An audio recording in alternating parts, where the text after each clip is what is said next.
Hello friends and enemies, it's me Isabel here with a breaking case of emergency round 2. This time it is my manga edition. So Shay and I from Shay Geeks Out were talking about her manga one that she's gonna do, and I was like, ooh, actually, I don't have any. And out of nowhere I was like, oh crap, I do have them. I do have them for manga. So if you're new here, breaking case of emergency doesn't mean never reading it.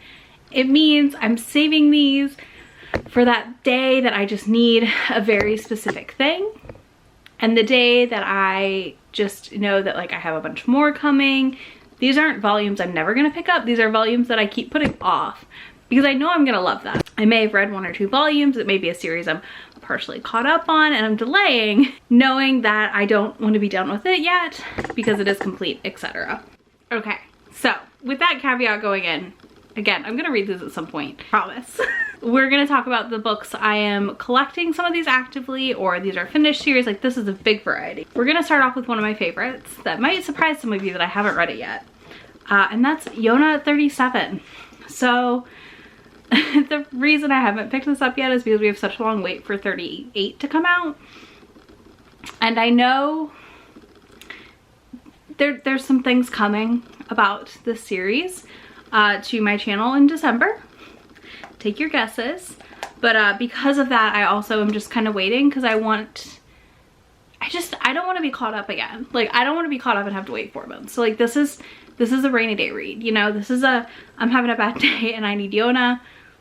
I'm gonna pick it up then. But for now, knowing the wait we have, I'm good waiting to read 37 because the idea of being caught up just makes me want to cry because I just don't want to be caught up to it yet, you know? Like, this is one of my all-time favorite series. You know, it's got all my favorite things, which is like romance and fantasy, beautiful art, really fun characters. Yeah, we have to wait. On this list is Lovesick Ellie. I have volume 2 here. I've read volume 1 and I really enjoyed it, but it's one where I'm kind of, because I know it's completed digitally, because I liked volume 1 enough, I think I've decided to kind of hold off until the whole series is done, because I do tend to love running through contemporary shoujos like this very quickly and like just devouring them within a day or 2, maybe 3, you know, depending how long it is, time span. So this is another one I'm holding off on. I know it's a lot of people's favorites. I know there was a lot of hubbub to get this like physically released when it was digital only, and just a lot of interest in this series, and I totally get it. Again, volume 1 was an absolute blast and I loved it, so I can't wait to dive in and read the rest of the series. But I've already collected like whatever's currently out, and whenever it's done, I'll probably pick it all up and read it all in one go because it's very cute and it's exactly the kind of shoujo I love to read. We have another one where I have read volume 1 of, which is The Sacrificial Princess and the King of Beasts. I may have read 2 as well, but I read a couple volumes of this and then I ended up putting it to the side because I was like, well, it's almost done, so I'll collect them all. So I've collected them all and I haven't went back. Part of this is that I feel like it's gonna fill a nice gap for me in the break time between Yona releases next year, since we are caught up to Japan. Because for me, again, fantasy, romancy, the beast situation also very much my thing. Parts of this I love. And I know that this is something I'm not going to get from a lot of other manga that I currently am reading and collecting. So I just kind of like put it off to the side, and I keep saying like, I'm going to read them all, and then I don't. So, I mean, at some point I will. I have to, because it's literally like my book nip, my manga nip, whatever you want to call it. It's got all the things I love right inside, and I really do want to get to it sooner than later. But yeah, I just keep putting it off because I'm like, well, there's only 14 volumes. I can read that like very quickly. And you know, why not maximize the time I have with some of these fantasy romance series that are actually complete and not ongoing, where like we will get caught up to Japan and then be on that like 6-month release cycle, which is like my worst nightmare right now with you.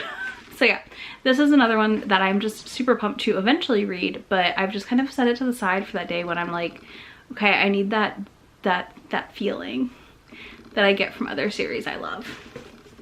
All right, one more contemporary and then we have another fantasy one.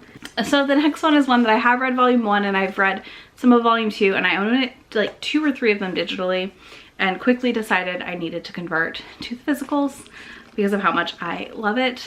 And that is Wotakoi, Love is Hard for Otaku.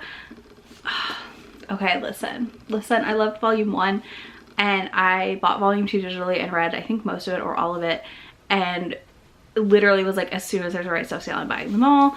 When the special editions dropped for the 6th volume, I picked up all the ones I could. Like, I really liked volume 1 and 2 of this, and part of me was like, God, it's gonna be over so soon. And it kind of gives me like the same feelings of Sweat and Soap, which, you know, is completed this year. And because of that, I set this off to the side also to be like, well, when I really want that Sweat and Soap feeling, kind of, I know it's not the same, but I feel like if you like Sweat and Soap, you like this one and vice versa, you know? So I was like, well, I'll pick it up then. And here we are sitting on 6 volumes that we haven't read yet. I mean, I did just get all 6. So like there's that, but it kind of like, I think it's probably surprising that I haven't read all of this yet, because it is exactly what I love again in my romance mangas, especially 2 nerds that were childhood friends falling in love and like all the friend group stuff. Like, y'all, it's so cute. I love this. Last but not least on this list is one that I have volumes 4 through 9 of sitting on my TBR shelf. And that is Hat Atelier. I did a try 3 for this like earlier this year or last year, I can't remember when, but I love the art in this series. I love the storytelling in this series. I love so much about it. And yet I've only read 3 volumes. 1, because I knew there was like a gap for a minute there between 9 coming out. So I just kind of waited, and I'll probably read like 3 more and then wait for 10 to come out, or 11. Like, this is one where I've been liking kind of setting it back and reading a chunk of them together and then waiting till I have another chunk to read, because I'm obsessed with the artwork. I'm obsessed with the story. I'm obsessed with the world. Like, everything happening in this is amazing and I love it. And I just like don't want to be done with it and or caught up to release, because I haven't been paying attention to what the release schedule is for it. But because of how complex the art and stuff is, I know that like it's got to be a little bit slower than some other mangas.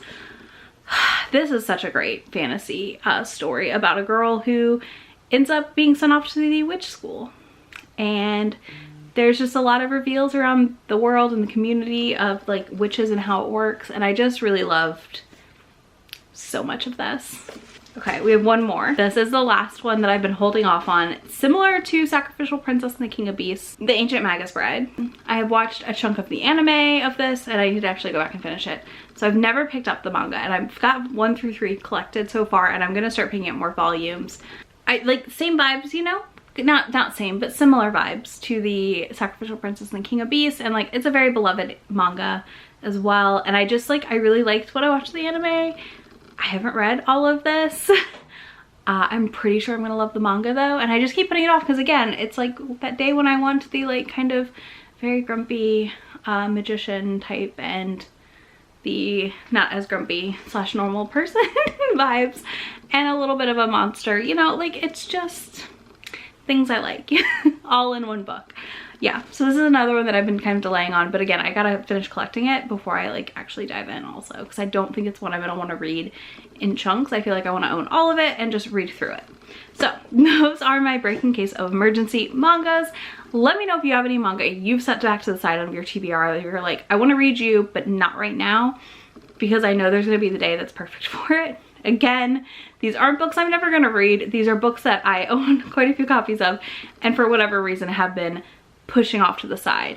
Will I last until 38 comes out for Yona? I don't know. We'll see. But yeah, those are the volumes for my list.